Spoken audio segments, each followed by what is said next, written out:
What is going on, Wolfpack Nation? It is tournament time, baby, for college baseball, for ACC baseball, for NC State Pac-9 baseball, baby. It is time. We are rolling. We are red hot, and we are ready for it, y'all. We are ready to see if we can finally get this monkey off our back for baseball and finally get the ACC championship we have been waiting for quite some time, especially I know Coach Avent, he would love to finally add the ACC championship trophy to his trophy case that he has for sure. And put I think all state fans just want to have it for him.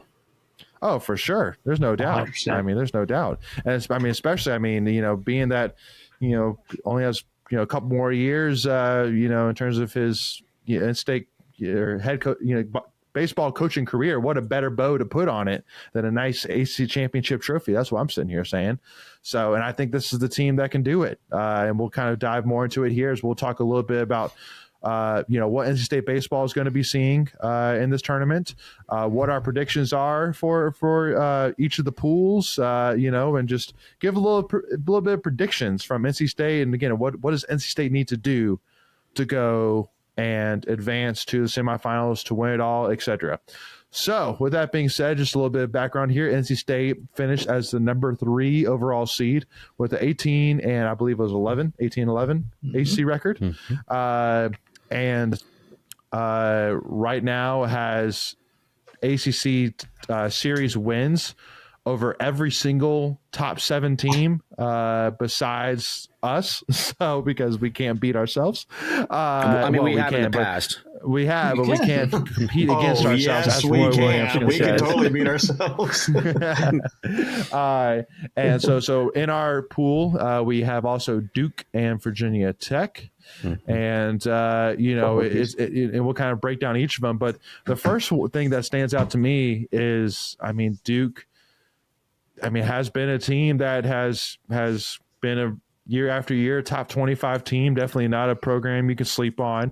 And then Virginia Tech is a team that just earlier this season started off 10-3 in the ACC and just absolutely just the wheels fell off in a worse fashion, losing in a walk-off home run against their rival Virginia to get swept this last weekend. So I don't know if that's necessarily going to fire Virginia Tech up or really just kind of be the knife, the straw that broke the camel's back. But Greg, what are your thoughts on the pool? Do you think that, we drew a favorable one, or do you think this is going to be a tough path to cross? No, I love this pool. I think this is the pool that you want to be in. The only other one you might make the argument for is the Clemson, if you'd swap out us and Clemson. But other than that, this is right where you want to be.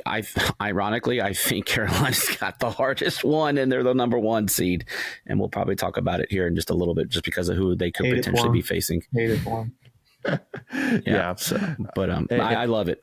This is a team where we've taken 2 of 3, and we'll get into it a little bit further. We've taken 2 of 3 out of Duke. We haven't played Virginia Tech, but this is a team that struggled the last 2 months of ACC play. They started off kind of hot. In fact, we'll get into it, but I got a couple stats for Virginia Tech, but I really like this pool. And Macon too, before I bring you in on your thoughts on the pool, just to remind everybody of basically how the tournament basically works is that there's 4 pools, 3 teams in each pool. And basically if all teams tie at basically all 3 teams play each other in a round robin style. So we will play Duke play Virginia Tech will play NC State. And basically, if all teams finish 1-1, then the highest seed automatically advances to the semifinals. So that's why it's such a big deal to have one of those top 4 seeds in the ACC tournament. So, and the other nice thing about it too, which we'll talk a little bit about, is that Duke actually plays Virginia Tech first. So, there's a caveat to that. Yeah, there's a caveat to that. They do, but why caveat? If we all end up 1-1, as long as we beat the winner of Duke and Virginia Tech, then Correct. We're in. Yeah. Yes. Thank you for clarifying that as well. So basically, Virginia Tech and Duke play on Tuesday night, 7 p.m. Whichever team wins, all we really care about in terms of advancing is to beat the team that wins that game. So if Duke beats Virginia Tech, all we really care about in terms of advancing, all we have to do is beat Duke. That's all that really matters. If we lose Virginia Tech, assuming that Duke wins, then in terms of advancing, who cares? As long as you beat Duke, then you're advancing on. But Macon, what are your thoughts on this pool with Duke and Virginia Tech? Yeah, I agree with Greg. I like it a lot. I think what's interesting is the last AC series that Duke won was against Virginia Tech. So, yeah, it was closer, I like though. it. Yeah, it was close. You said, say it one more time. You said it was closer. Yeah, we can talk about it here in a minute when we get into it. Yeah. But it was closer than the 2-1 margin says it was.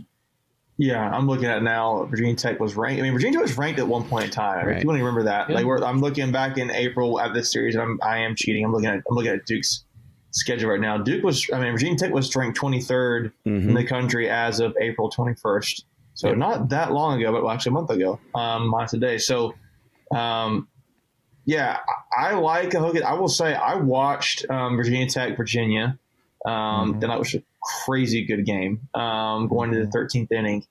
And I like Virginia Tech did a lot of really good things.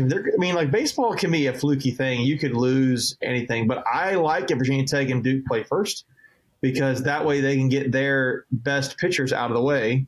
And unless you're going to play some chess and you're going to save them, but I don't think you do that if you're Virginia Tech or Duke.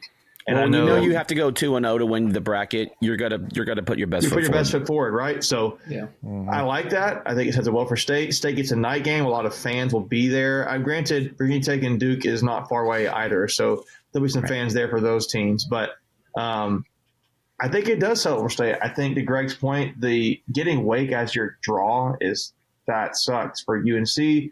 I actually think more competitive. I think that Virginia, Florida State, the pool D, and Georgia Tech is probably the most competitive. That's the most open one, in my opinion.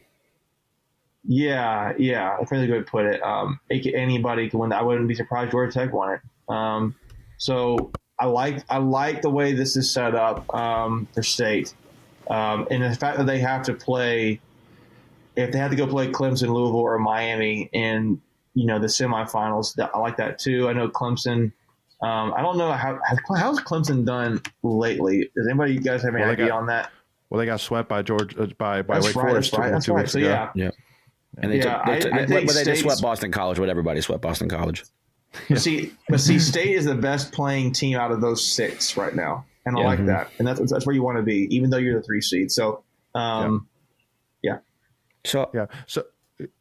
So real quick, I want to bring Michael in here real quick. I do want to ask, because this is a question that I've had multiple State fans ask me, and then Greg, I'll let you take over jumping in on some of the stats here. But so since Virginia Tech and Duke play first, okay, you know which team you're going to play against. Is it basically in Elliot Avon's head that whichever team wins, that's the game that Sam Highfill starts in? That's how I would approach it. Yeah. I mean, if it's Virginia Tech, that means it's the first game Wednesday. If it's Duke, that means it's the second game Thursday. But yeah, I that's absolutely how I would approach it. I think State still wants to win both games. At this point, we're trying to get a top 8 seed. Yeah. Right. So, RPI wise, even if the win against Virginia Tech is meaningless in ACC tournament standings, that's still an RPI bump. So, but yeah, I think you absolutely save Highfill for. So then, how do you lead off with your pitchers? Do you go like you save Whitaker? It gets interesting. It gets real interesting. Do you save Whitaker? Do you save Whitaker? Because I don't think you go Whitaker. Because if you got to go semis and you've already used Highfill, I think you want him back there. But I could see a bullpen approach to the game. You got like a guy like Schaffner who just pitched really nicely last weekend. You could see him get some innings. You probably don't see Marone on a kind of a shorter notice. You kind of want it. You kind of want it to maybe be Duke because then Sam throws on 7 days full of rest. Not that I don't think Wednesday would be that big of a difference.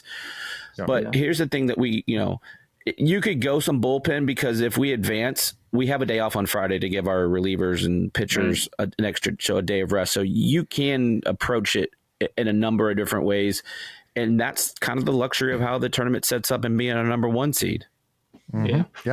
Yeah. I mean, because really, at the end of the day, there's really 3 games you need to win the ACC championship, and you have 3 weekend starters. So I'm sitting here saying basically whichever game doesn't matter from ACC tournament perspective, you don't see Whitaker, Dom, or Sam. You play Marone or whatever. You take, just like you said, a bullpen style approach, knowing you still really want to win that game, but there's no way you can waste a weekend starter, a proven starter, on a game that in terms of AC tournament play doesn't matter. And because even if you still win that, and so assuming you go 2-0, but then you lose to Clemson, assuming that Clemson makes it in the semis, then you're still leaving it up to the committee to put you as a top 8 seed. So that's why I'm sitting there saying, like, you don't necessarily go all out on that game that doesn't matter, because then that's not going to be the deciding factor on if NC State's a top 8 seed or not. That just helps. Go ahead, Michael, because I got another point. I think Marone or Consiglio. Starts the other midweek game. Which, they don't it's a good option either way. Either one of them didn't play. So I almost feel like that's what you do. I think, like your point, it depends on what Duke Virginia Tech game does. Obviously, your state, I think you would prefer Virginia Tech to win that, that game, particularly because if you can play a guy like Highfill, you get him a day ahead of schedule, and more rest if you have to use him later. So here, I'll give the argument why you don't want to use Marone necessarily, because he's matched up nicely behind Whitaker. You got Consiglio nicely behind Fritton because you got lefty, and then Duden's played nicely behind Highfield. So like that's the perfect matchup. If you're going to try to go to a 2 to 3 pitcher appearance for a game. So right. Again, but it's a luxury. It's a nice luxury to have for Coach Avett for sure. If you're playing Wednesday, and then you're still playing Sunday, I mean, you can bring whoever back pitched on Wednesday. Depends how many innings they pitch, right? Yeah. So do you max out what you can get out of Highfill, or max out what you can get of like a Dom? I mean, I feel like you should, because you're there to win the games. But any starter, you have a pretty much slight to almost none chance, I feel like, of bringing them back in 3-4 days later. I mean, just like you said, it depends on how many pitches they've thrown. And typically from a starter, unless you're pulling them like the second or third inning, you're more likely not going to see that. I think that's still a good option. Like, but I can see us doing what we did against Norfolk State a few weeks ago, where Marone got 4 1/3, 4 2/3 through 52 pitches and got him out. Yeah, exactly. And he was available Sunday, to your point, Michael. Yeah. So what happens? What did Highfield pitch on Thursday against Wake? He was around 80-90, pitches, right? Yeah, but how many innings is that? How many innings that last him? It doesn't matter. It matters how many pitches he threw. Yeah. I know. I'm just kind of curious. Okay. So like, you can get. He's just trying to stretch the game out. So we're trying to figure out how many pitches. Yeah, he's saying, because I think that's the kind of thing that Avon and Christ are going to have to be mindful of during the thing, because it is a game of, okay, we could exhaust him all the way here, but do we want him later? Do we pull him now? That kind of thing. Well, here's a couple things, and let's go ahead and I think maybe segue. This is a good point to segue to Virginia Tech and Duke. Yep. It's going to be interesting to see who Duke throws, because, gosh dang, I can never say his name. Go ahead, Michael. How do you say his name? Santorini? What is it? Santucci. Thank you. There's no guarantee he's going to pitch in this game.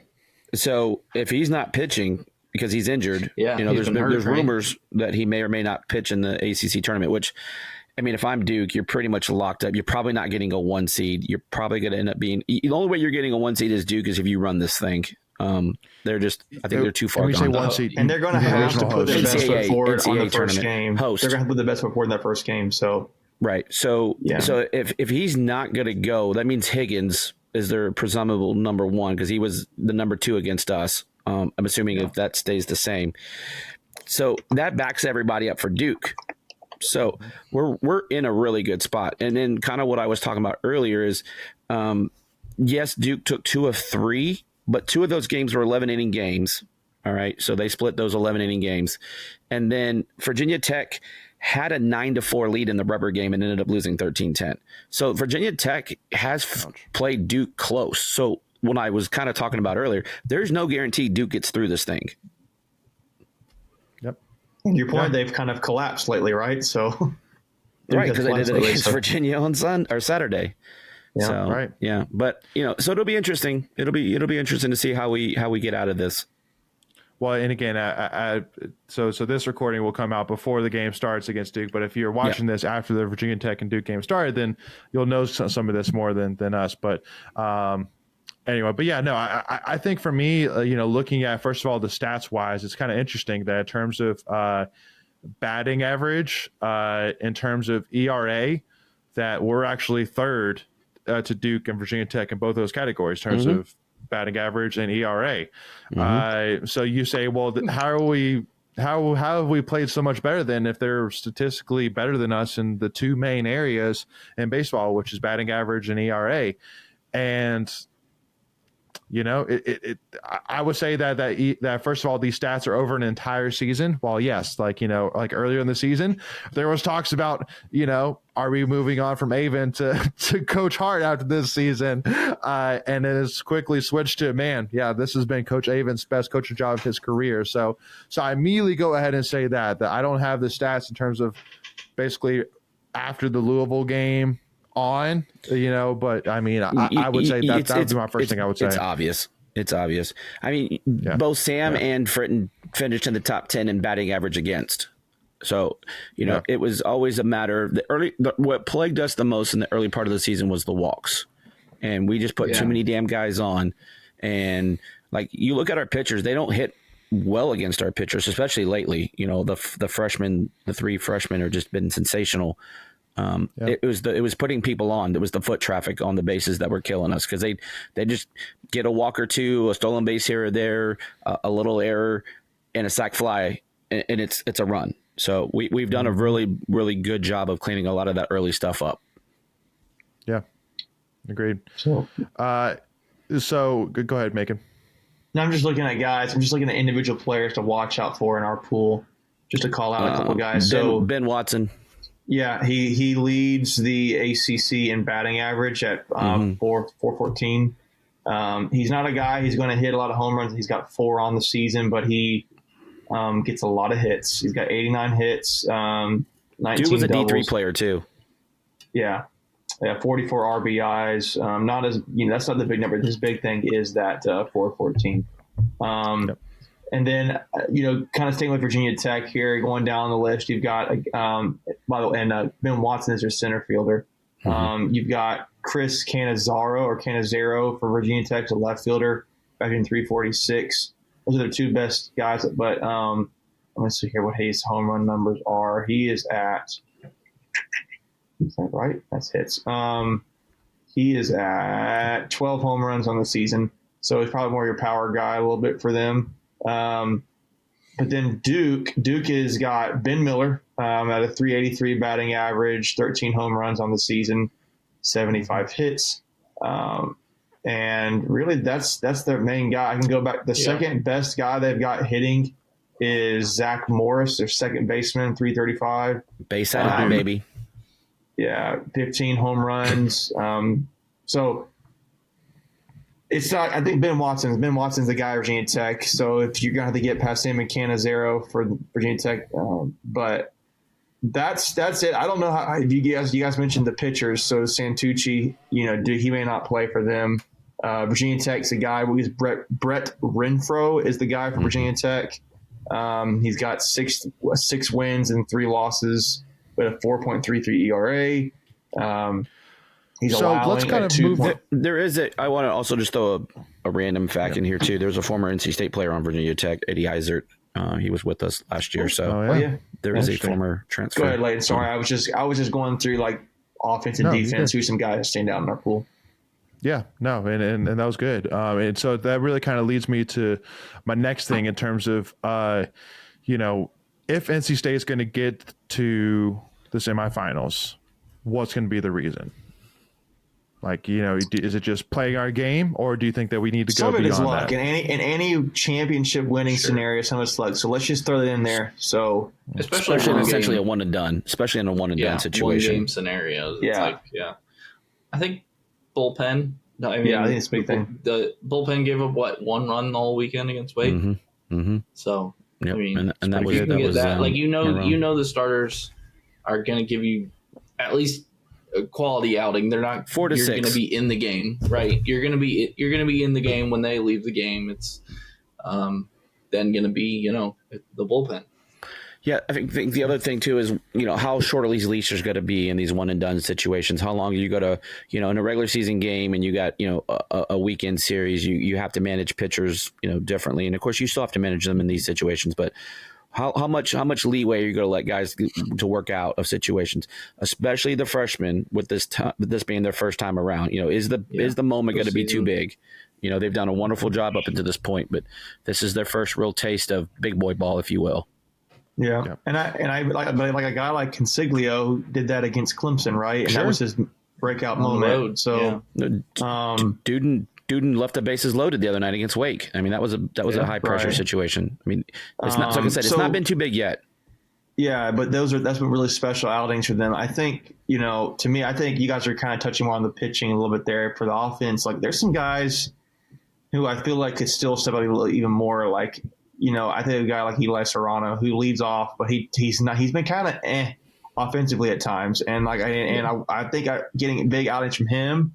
I feel like the bottom of the lineup has done pretty well, but honestly, absolutely, I kind of almost want to lean on like your power hitters. Like they got to get the big hits, man, and they kind of did lately. But I really almost wonder if that's being undersold a little bit. Like getting those big hits there and cashing them in, with Kozar or Pennington or Makarevich or whoever it is. Like, yeah, they're got the biggest content on the ball, so. Well, and needs souls to continue to get better too. Just like I said during the live show, this was a guy that used to be your clear leadoff hitter before he got injured, and so I think just continuing to work back to that form, continuing to gain confidence, continuing to get those big hits. If you can get that from a 9-hole hitter, that's going to put you in a really dangerous spot. Go ahead, Greg. Yeah, for me, I actually like him at the bottom. Because he has that leadoff mentality, he's got to take some pitches in the 9-hole, as evident to the walk the other night. And so he's not your prototypical 9 hitter where you have to put him in there because you have to bat 9. He is a guy that can slash. He's got some speed. He's got a little pop. Mm-hmm. I'm not mad at that because Serrano last year was batting like 2 or 3 in the lineup a lot of the time. Heck, he even cleaned up for a little bit early in the season. But so this is just a steady lineup. I think, Michael, you said it in the live stream. It's not a lineup that's gonna hit for high average. They're not gonna hit for a lot of pop. They just find ways to get on. And I think a lot of it with this team is just timing. Like they've had very timely hits. Again, like I said, putting the ball in play, we've relied a little bit on other teams making, miscues and then just capitalizing on those miscues. This has very much been a team of opportunity up to this point. Before we continue, I want to take a quick second to tell you about our sponsor, Flightland's Jessup Insurance Group, that has your whole world covered, with agents in 5 offices throughout eastern North Carolina to help you decide how much coverage you need, offering policies for home and auto, recreational vehicles, commercial, crop, health, life, and employee benefits. They are able to combine options to find a comprehensive solution that works for you. Flightland's Jessup protects the things you love so you can spend less time worrying and more time enjoying them. Find them on Facebook and Instagram at Flightland's Jessup. You can also visit their webpage at www.flightlandsjessup.com. So please make sure to go and check them out. Yeah. So, Michael, I want to ask, and then I'll kind of ask the rest of the crew as well. But predictions: do you think NC State makes it to the semifinals and wins the Pool C bracket? Yeah, I mean, it's hard to pick against us right now, even unbiasedly. I mean, like, State is clearly one of the hottest teams in the country right now, and getting that top seed is such an advantage. Like we said, I mean, you really only have to go 1-1. You have to win one game against the winner of the first game, so that's just a huge advantage. Yeah, something we haven't really talked about either is the field dimensions at Truist Field. It's 315 down the right field line. We've got a lot of lefties. If you can crank that thing. Pull it. Good point. You could be looking at some stuff. I don't know if how the ball carries there in Charlotte, so it'll be interesting to see the first couple of games to see how it plays. But 400 to deep center, 330 down the left field line, so it's probably 375, 380 in the power alleys. So I think the dimensions will play well for this pitching staff. Yeah. What's our right field line? That's a good question. 330 something. Dale. 325, 330, somewhere in there. I know. For us, center field is 400. His head. What was that, Michael? Yeah. I said I'm surprised you didn't know that off the top of your head. Oh, I know it's 400 to deep. 400 center, yeah. Yeah, that one I know. Well, so while you guys look that up, the 2 points which I'll make first and foremost is that we do actually have a series win over Duke, but keeping in mind that we actually won that series back in late March. So even still before we really started to really kind of hit our stride and really figure a lot of these things out. So I think we're a much better team than Duke saw back during the March 22nd and 24th weekend. But also, too, the second thing I would say is that since both of the games that we're playing are at night, I think that's going to play an advantage for us in terms of having a great NC State fan-led atmosphere. I think it's going to be a very, very NC State-heavy atmosphere for both these games. So that's definitely part of it, too. So, again, and then for Virginia Tech-wise, I mean, you know, I just don't see what Virginia Tech put against Virginia. I just don't see unless we just fall apart. I think that if we play our game, we win against Virginia Tech in, you know, not killing fashion, but in comfortable fashion. So that's at least my thought. So yeah, that's why I'm okay with if Virginia Tech can pull off the upset versus Duke. But you know, I truly do believe it's going to be Duke versus NC State. That's going to be the game that matters. Making Greg, anything else in terms of? I mean, do either of y'all disagree or that no. NC State's going to win it all in the Pool C area? No, I feel comfortable. I think Duke and Virginia Tech have a little bit bigger hurdle to climb, and I think them playing first and exhausting their best pitchers first is going to help State. Right, because that game means something. Matchups. So they may go deep into the bullpen. Yeah. Yep. So I think. Go ahead. No, you're good. What? So the only thing I was going to say is, so what you're saying, Greg, is you want that Duke Virginia Tech game to go 17, 18 innings, right? Yeah. You're dang right. Give me that 13 inning affair that they had the other night against UVA. Burn some pitchers. That's right. Keep going. Real quick to close the loop on the dimensions. We are 330. Like Macon said, down the right field line. So this is 15 feet closer. And like I said, we're very heavy on lefties. Good lefties. Yeah. Yeah. Center's the same, and right field is actually longer at Truist than it is at Doak. 330 versus 320. So I like those dimensions. So just something to think about. Just a little tidbit, miscellaneous factoid. Yeah. And I'm sorry, y'all, as I'm struggling with my daggone light tonight. But anyway, so assuming we make it to the semis, then basically you face the winner of the Pool B bracket, which includes Clemson, Miami, and Louisville.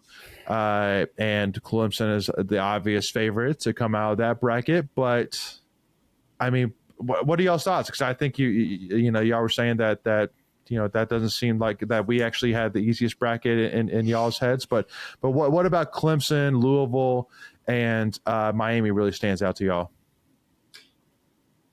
I mean, I would pick Clemson as well. It's just so hard unless you get a pool, any of these pools, unless you get like the UNC Wake matchup. That's a tough. But like most of them, it's like if you're the top seed, it's hard to pick against the top seed just with the tiebreaker scenario. Yeah, I feel like Clemson got the best draw of any of these pools. Personally, I think Louisville, Miami are kind of duds right now. I saw Louisville play against Carolina, and I know, but that feels like a while ago now. It's just, I don't see Louisville winning that.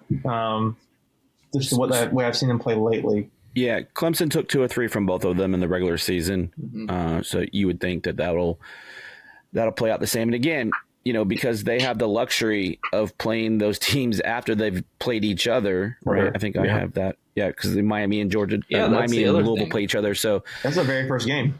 Yeah, but it's weird because then they come back. So they play Tuesday and they don't come back until Friday. So you can burn pitchers in that game and then still bring them back for that matchup.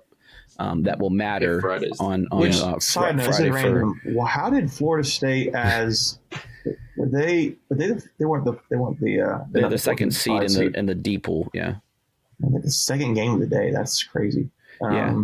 They play the second game of the day on Tuesday. They don't play again until Friday. Yeah. Wow.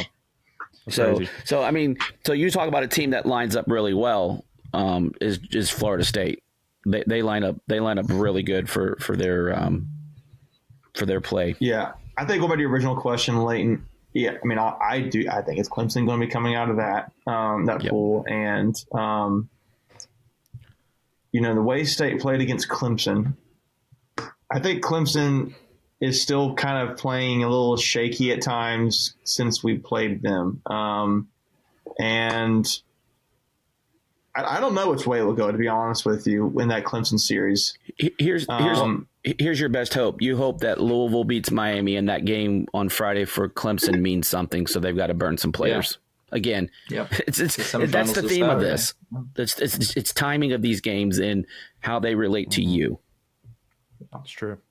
Well, I guess it's just like you were saying, because basically we play, our last game would be Thursday, while Clemson would have to play again on Friday. So meaning that, just like you said, they could be a good bit less fresh than us potentially. Yeah. But the other thing which I would say, need to win. It wouldn't be their meaningless game on Friday. It would be a game they need to win. Right. Yeah.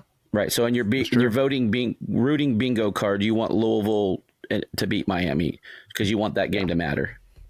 I mean, I'm telling you this right now, that if anybody's a ACC baseball fan, a baseball fan in general, you need to go to those Friday games. Friday games are going to be what's up. It's good. Yeah. Florida State, Virginia, Louisville, Clemson, and Wake Forest, UNC. Whew, that's a doozy of schedule. Yeah. But the other thing which I would say in terms of why I feel confident that Clemson's going to come out is kind of the point I was saying earlier. The fact that Louisville or Miami, neither of those guys are local. So, and Clemson is, just an hour or two bump away from Charlotte. So it's going to be a very Clemson heavy crowd. So, that's going to play in their hands too. But so feeling good about that. So between UNC, because I think this is a legitimate conversation, even though you might say, well, wait, we're talking about the number 1 seed and the number 4 seed. Which one, guys, do you think has the better number 8 seed chance of? Well, no. But like saying, so you'll get my question. Okay. So basically, we've talked about the number 2 seed pool. We've talked about the number 3 seed pool. Yeah. Between the number 1 seed pool and the number 4 seed pool, which is UNC and Virginia, which top 4 seed do you think has a better chance of getting upset? It's 100% Carolina. Not make it to the semis. It's 100% Carolina. Yeah. Really? You think? It's Burns. You're going to face Burns more than likely on Friday. Yeah, but Virginia probably faces Arnold or whatever his name is. Okay. Who are you more scared of, Arnold or Burns? And I get it. I get the Carolina crowd's going to say but the Carolina crowd's going to say we scored 6 off of Burns. Well, he's going to make adjustments. You know what I mean? Like that coaching staff's got to make adjustments. This isn't the same part. I'm just curious, was that game in Carolina or Wake? I don't know. And the reason I say that is Wake is a home run friendly park. And so, and Carolina's got some bombers on that team. So that's kind of the argument I'm throwing out there. So you're saying that Wake Forest will go the conservative route, even in a must-win game versus Pitt on Wednesday. Yes. They have a really good pitching staff. They did it against us. They didn't put Burns out their game 1. They put him out their game 2, right? Well, you would think they're going to throw out Hurdle or Massey. Kind of a bad example, but you figure they're going to throw Hurdle or Massey against them, right? And then you have either Hurdle or Massey to back up Burns if you want to pull one of those guys out of a bullpen situation, because their bullpen wasn't great against us. So, I would imagine it's all hands on deck for that. So again, that's just my take. And who knows? We don't even know who these no one's saying who these pitchers are going to be yet. So we're completely speculating at this point. Right. And I don't think Hartle would pitch for Wake because he pitched Saturday against us, right? That would be Tuesday. That's what I'm saying. Right. You saw what I'm saying. You probably would maybe bring Massey in the first game and then bring Hurdle behind Burns. But how many pitches did Hartle play? He only did 2 innings. He pitched like a decent amount. A decent. I think it was 5-ish innings. And so again, it's Pitt. Pitt only had 10 wins, 9 wins. They were like 10-20. They were like 10-20. In the ACC. Yeah. So for the sake of time, I just want to ask, is anybody picking an upset of either UNC or Virginia? I'm taking both underdogs in that. Yeah, I would too. I'll take Wake and FSU. Yeah. I think I'm going to actually, I think Wake, I could totally see Wake getting the upset there. I just think UNC is just really daggum good right now, and I'm gonna go. I think I'm gonna go Florida State over Virginia. Good pitching beats good hitting. I agree. One game situation. I mean, trust me. You know what? For the sake of the fact that it's Carolina, I'm going to pick Wake. So, but two things I would say that is going in Wake's favor is, first of all, they just got swept by some baseball team over the weekend, so I'm sure they're going to go into this tournament with a huge chip on their shoulder. Secondly, Burns is going to go into that UNC game with a huge chip on his shoulder, just like Greg was pointing out, he gave up 6 runs against UNC last time he saw them. So those two things combined. I'll give you another one. I'll give you a third. Wake Forest is still hoping to host a regional. They're desperate in some ways. You could look at it that way. That's a good point. That's a very good point, Greg. Very good point. So yes, Wake in the upset. Calling it. UNC. So you think Florida State gets the upset over UVA? Because I do. I do. I think FSU, like to Michael's point, Arnold will probably pitch that game. They've got a lot of hitting. UVA's pitching is very suspect. They can hit. Their pitching is what's kind of doing them in right now. But it's gonna be a great game. Looking forward to that one. Yeah, it's gonna be an awesome tournament. I can't wait. In fact, I saw it, but I didn't for Friday. I didn't process it. So I might go to Friday just to go. I mean, that's my birthday, so I might just go do baseball all day. So last thing, Macon, and then I'll let you let the last thing, and then for 6 time we need to move on. Go ahead. Yeah. No, I just am kind of curious, like, what are the matchups here that are, like, you said Friday games are the must-watch matchups, but is there any other matchups that are like, man, this is going to be a great game? UNC versus Pitt for sure. Yeah, no. I think the UVA Georgia Tech game will be kind of interesting. Yeah, Georgia Tech's sneaky. Georgia Tech, they're fighting for their lives. They're fighting. They're a hungry team. They're very much a bubble team. I'll be honest with you. I really think any of those evening games in our pool are going to be fun games. I think all the evening games are just really good quality ball games. Yeah.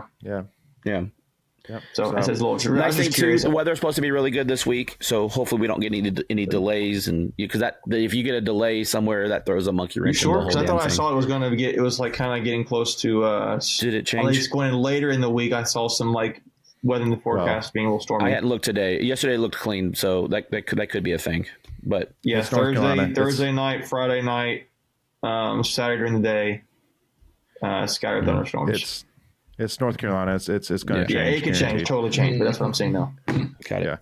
Yeah. So now for the sake of predicting, so I think we're all going to pretty much agree on, FSU, Wake Forest, NC State, and Clemson is your Final Four. What do y'all think are legitimate chances are of beating Clemson? So at that point, it's just about who's throwing at this point, right? Yeah, 50-50, really. Yeah, I mean that's hard to predict. That's really kind of I'll kind of summarize it for you perfectly. That then at this point, once you get to the Final Four, it depends what's happened so far. Right. It depends what way the winds blow. So let me ask you this then. So let's go the other way around. So you said Wake Forest, UVA. Whose bullpen do you trust more? Because Wake Forest looked pretty rough, but you're saying that UVA is a suspect. Well, I don't think they're going to get past Florida State on Friday. I think Florida State's going to be. Oh, I mean, Florida State. I don't know. I was thinking, yeah. So I guess Wake Forest. You think Florida State or Wake Forest wins? Yeah, I think Florida State wins. They got some pitching injuries too, right? They do. But I think a third game against us. What I saw against Wake, I was like, I don't know, man. Wake's got hitters. They probably got 3 dudes that are probably first round of mid-second round. A little more. Yeah, I think but. That third baseman for what is this? Smith, I think Cam Smith is his name, and you got Tipton. Yeah, they got hitters too. So again, it's just who do you have left that can pitch innings? It really becomes down to that. But I think if you're just going to look from a hitting standpoint, I think Florida State's probably got it going on. Yeah, agreed. That 5 o'clock game against. If we really think it's State versus Clemson. I mean, honestly, if it was Wake Forest versus Florida State, any one of those games, that's going to be great baseball games. Oh, yeah. Semifinals are usually pretty good, whoever's playing. Yeah. So for the last thing, let's answer the question everybody's asking is, what is it going to take for us to be a top 8 national seed? Like, what is the line? If we get to this point, we're feeling pretty good. If we don't get this, we're not feeling particularly you're 12th great. right now, right? And you're going to have to 10, beat 12. Yeah, you're probably 10, 12. Well, I'm saying right now, let's D1 have us at, because that's what has been going off the rankings so far. It's 12. In RPI because RPI matters more. They had us for national seeding. I think that's what national seeding. Yeah, he's talking about the national seeding. So D1 baseball had number 11. Yeah. You're not playing any teams that are ranked higher than you at this point in our pool. Florida State. Oh no, in the pool. Sorry. In our pool. So if you get a chance to play Clemson and you beat them, I think if you want to feel good about locking it up, I think you got to make it to the championship game. Yeah, I think so. Well, and that's why, like, and again, at the end of the day, y'all, give me an ACC championship. If you win ACC championship, yes, you're just a win top and ACC, just guaranteed. remove all the It conversation. doesn't matter.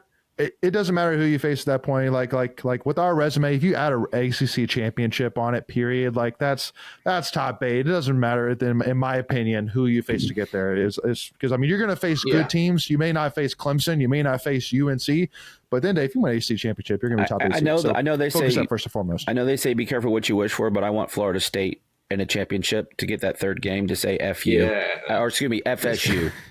Oh, I like it, Greg. I see what you did there. I didn't even think about that, Greg. That's a good point. That's a very good point. Yeah. No. I'm sure they got tarps and a grounds crew in Charlotte, so we won't need to worry about that. Yeah, Greg's going to be standing by to make sure. I want to see that tarp go over that field. Yeah. So really, here's why I'm going to stay in terms of summary, and I'll let you guys tell me if you agree or if you will change it a little bit. So really, for me, if you win the pool, you advance semis for sure. Got to do that. If you face Clemson in the semis, win that game, and you're feeling really, really good about your chances at top 8 seed. If Clemson loses, then at that point, I think you got to win it all, unless you face UNC. If you're matching up against Louisville and Miami, again, teams that are not ranked higher than you, I think you're going to have to win the whole thing. You got to win it all. And again, at that point, then I want Louisville, so we get at least one win off of them, and kind of you're kind of salvaging that series at that point.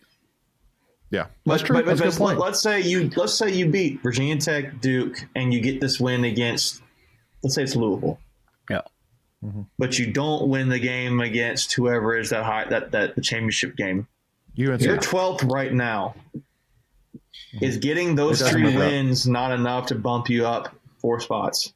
I mean, look, this is not the best example, but look at 22. We made it to the championship game, and it had zero effect on the full outcome of the season. So there's precedent there. Yeah. It's a different precedent, I will say, but. So that's what I'm saying. You got to have that needle mover. If you face Clemson, you beat Clemson, that's a needle mover. Right. And then if you go and face UNC and you win an ACC championship, that's a needle mover. No matter who you face to get there, if you win an ACC championship, that's a needle mover. And it doesn't move the needle as much if it's Wake Forest because you already swept them. But again, to the same point that I've been making over and over again, then that would be 3 against Carolina that you won, 3 out of 4 against the national host team. Well, and again, like literally, if you beat Duke, and sorry, Michael, go ahead and you can make your point. The only way we could play Wake is in the championships. Correct. Same with Carolina. Right. Yeah. Well, and so I'm sitting here saying, like, again, you beat Duke and UNC. If you have to face Louisville, and then if FSU upsets Wake Forest, UNC, whatever, like, none of those teams are. Well, FSU's a solid RPI builder, but it's not a record breaker. But at the end of the day, if you win AC championship, I dare the NCAA to not put a team that is an ACC champion and with the resume that we have as a top 8 seed. I dare them. Yeah, I would be. I would genuinely be surprised at that point as well. Yeah. So honestly, for me, it really does sound really simple, which is kind of crazy to think about. But I mean, it's all in front of us. It's all in front of us. Exactly. So first of all, just go win the ACC championship. Why not win it all? Well, leave no doubts. Right? That's right. Leave no doubts. Yep. Michael, I know you've put out a lot of great stats here recently, man. Is there any stat that you are hanging your hat on the most right now for NC State baseball right now? I mean, it's just the series wins when you look at it. I mean, if we're saying best argument for being a top 8 seed, it's got to be the series wins. You're 5-0-1 against ranked teams, and like that's just, I don't think there's any team in the country on the win side. I wanted to point that out because some people are like, well, you don't have better overall. I said, yes, but the win side of the resume, I don't think there's anyone in the country who has better series wins than State. Yep. No, that's factual. If I'm not mistaken, you play 8 ACC series. Is that correct? 10. Is it 10? Yeah, that's right. That may make sense because you're 30 games. If you took the first 4 or 5 ACC series compared to the last 5 or 6 ACC series, it's night and day. It's not even close. The what this team has done from a pitching perspective, it's not the same team. There's no and your schedule got harder. Right. Easy and harder. Yes, a lot harder. Our first half of our ACC schedule was very light. So not only we got better against better competition. Yeah. No, you literally sharpened on steel. Mm-hmm. That's basically what this team did. They sharpened on steel. Yeah. So, yeah, no, it's very, very exciting. Again, I think that, and again, just like we were saying earlier, I mean, Duke was one of those series we faced in the early part that we still won the series against. When, again, I guarantee you, when Duke faces us, they're going to be like, that's not the team we faced back in March 22nd. No, and it took a miracle 9th inning to get one of those games. Right. Exactly. Yeah. So feeling very, very good about our chances. Definitely. It's so tough because for us, typically, here, let's put it this way. Would you guys rather have a top eight seed or an ACC championship? ACC championship. Not even question. Yeah. I wouldn't blink at that. In this case, they do go hand in hand because if you win an ACC, even if probably. they say, but in 21, we went on the road in a super regional and won and made it to Omaha. So I don't give a damn where we play the games at. Yeah, but championship for sure. I'll add the caveat to it that the NCAA says if you win an ACC championship, you can't be higher than 9. Like, again, this I'm okay is totally with that. Because here's the thing, who you match up against as a 9 seed, you still may end up hosting a super regional. Yeah, it's true. Here's my thing. Yeah, there's no guarantee. I want to do something. I want LA Event to win a championship. Hell yeah. That's it. That's all I care. When you say that's like, dude, just ride off in the sunset, retire after this year, even if that's the case. I don't even care. And it's apples to oranges, and we've talked about it. It feels like this is the year it's got to be done, right? Because of all the other things that have gone NC State's way. This feels, with everything, all the hype surrounding all the other programs, it's like Avent has waited the longest to do this. Yeah. So it's his time to go lift a damn trophy. Well, and to even go even further is that keeping in mind that, again, I'm fully 100% focused on this year and what this team can accomplish this year. But we've said it before that, I mean, if we can hold on to most all of these guys, especially these freshmen that we have, class, yeah, watch out next year, man. Holy crap. Watch out next year. They're going to have to get their power hitters next year. They're going to have to figure that part out. Sosa's going to be a power hitter. Oh, I know that. I get it. But that's one. So right. You're replacing Kozar with Sosa, essentially, literally. Okay, so then who's Pennington, Makarevich, and those kind of guys? So you're going to have to go get some more guys. You know what I'm saying? Tommy Tanks might come back. Sosa, that'd be awesome. Whoa, Greg, are you kidding me right now? Cut that dude's mic. Get off. Are you kidding me? Oh, my God. You really grinds my gears. Craig's smart-ass remarks. Freaking Tanks. Yeah, no. But agreed. Yeah. Well, no, so yeah, I mean, but again, I mean, like, just put a couple extra diamonds on that beautiful ring. It is set up beautifully if we can hold on to it for next year. Look, I'm still standing by my tweet or post or whatever we call them now. Like I said 2 weeks ago, maybe 3 weeks ago, Sosa is going to be the key cog in this run. And you see him, he's starting. You mentioned it in the live stream earlier tonight that after that slump, he's just been tearing the cover off the ball. And baseball is that way. You just got to see one drop. You got to see one go over the fence. You just need a little luck. And it started against Norfolk State, right? Yeah, that's really when he started to break out against it. So it's like, and I think that was the night I actually sent that tweet out, if I'm not mistaken. It might have been maybe a couple days before that, but yeah, basically it's all because of you, Greg. Yeah. No, but it is. Stay humble, kid. Hashtag stay humble. Hashtag stay That's humble. right. All right, Wolfpack Nation. So with that being said, again, so our first game will be against Virginia Tech on Wednesday night, 7 p.m. at Truist Field in Charlotte, and then the following day, 24 hours later, Thursday night, we'll face number 6 seed Duke, 7 p.m. And so again, basically, it all comes down to who wins versus Virginia Tech and Duke. But either way, y'all, make sure, again, to go get your tickets. Go online through the Charlotte Knights website. You can get your tickets from there. And tickets are still available, so go and take advantage of it. And let's go paint Charlotte red, y'all. Let's go paint this thing red, and let's go play through Sunday. Why not? Let's go make it happen, and let's go raise that title over our heads. And then you're locked into a top 8 seed right there, right then, right now. No matter what daggone ECU fans say, no, you're not a lock. You're not a lock. You're not a lock because of that. We beat y'all twice. Anyway, y'all.